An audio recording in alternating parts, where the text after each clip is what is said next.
Hey guys, Glossaryck Vox here, and welcome to my review of Page Turner and NAYSAYA.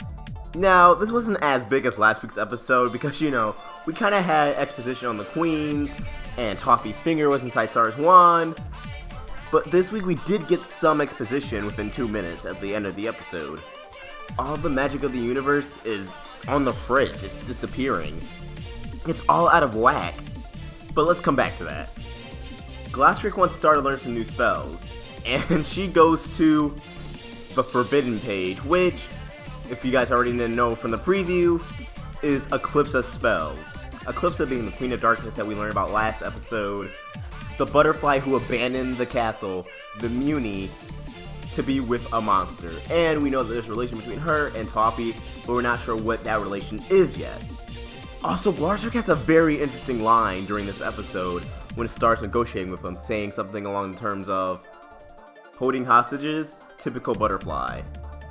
So, does that kind of mean the butterflies have a history of holding people hostage? That line felt like it meant something way more than just an innocent joke. And Glossaryck gets summoned to this, I don't know if it's a mindscape or if it's an actual world, because his body was just kind of floating in Star's room, but consciously he was somewhere else. But was he also physically somewhere else?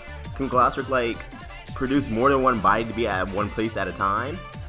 I wish it kind of expanded on that, but there was actually some really good humor in those scenes. Between Sean and everything being on the fritz, and that one guy who clearly had, was just loaded with magic.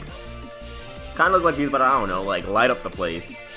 Something about that design and, the floating head design by him was just really funny to me. Also, Glossaryck is really serious in this episode. Way more serious than usual, especially in the scene with him and Romulus. And the more I think about it, the more of this being in a different plane of existence, like a mindscape or something, would explain why Sean was, everywhere. Every floor, the elevator hopper, I believe this is a world powered by magic that people can enter, at least certain people can enter, and converse. At least that's my explanation for it. I'm really disappointed we get any names for anybody else in the commission besides Omnitraxus and Romulus. And I hope the commission comes back to play later. I hope there's a huge, if Romulus was any indication, it'd be pretty kick-ass if there was, some huge fight scene between the commission and Toffee or Ludo. Kinda like how Sasuke took on the Kage during Naruto. And while Moon's explaining that all the magic of the universe is being sapped, and they're trying to, restore connection with Omnitraxus, we see Toffee for a brief second. But, is that currently? His current whereabouts? Was that in the past? I feel like that was a use out from an episode, but if not, where is he? Is he inside Toffee's wand? Is he, is some universe inside the wand, like how Star went inside her wand? And he's just scheming from there? Or is he someplace else? Because for the longest time, I've assumed Toffee is currently inside Ludo's wand, and he's the one whispering to him. That makes most sense. But what if it's actually Eclipsa? Speaking of Eclipsa, this episode also confirmed that she's not Moon's mother or grandma like I was speculating, so that kind of throws the whole Moon and Toffee are siblings, half-siblings theory out the window, because Eclipsa is actually her great, a lot of great-grandma. And we also find out that Eclipsa was really the only one who caught, Glossaryck some slack after she was done being trained by him. Granted, that's probably because she went off with a monster and, was the black sheep of the family. But I find it very interesting that he said it like that.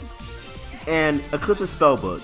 I find it really insulting that we did not even see what, that chapter was.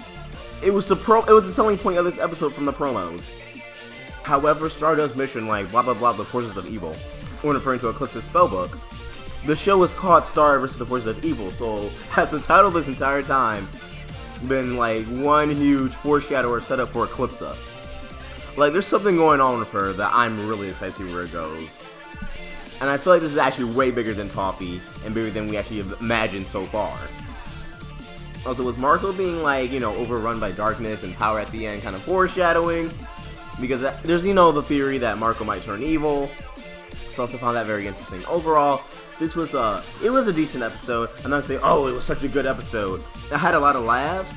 I wish there's more exposition, and I wish, they actually showed us Eclipsa's spellbook and not just teasing us. Because, we're on this adventure with Star. We should learn stuff when she does. So for her to learn something about the audience, it's pretty messed up. NAYSAYA, it was great seeing Tom again. I really love the scene where Marco made Chet punch him, and I'm glad he's actually making some progress with Jackie. Not too much to say about this episode. Seems like the second segments are always ones I don't really have much to talk about, but it's great to see that Tom and Marco can just casually interact. And Tom gets that Marco's not going after Star. I wonder what other curses he's put on people.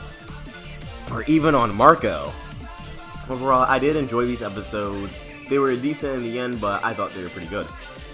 And I think Page Turner did a great job of establishing the commission, because they're definitely going to come into play later. And I really enjoy their designs. And I hope Romulus can just, learn how to chill, because that'd be greatly appreciated. But these are my thoughts, and I want to hear yours, so please, comment down below. And as always, if you enjoyed this video, please like and subscribe, it really helps me out. Glossaryck, signing out.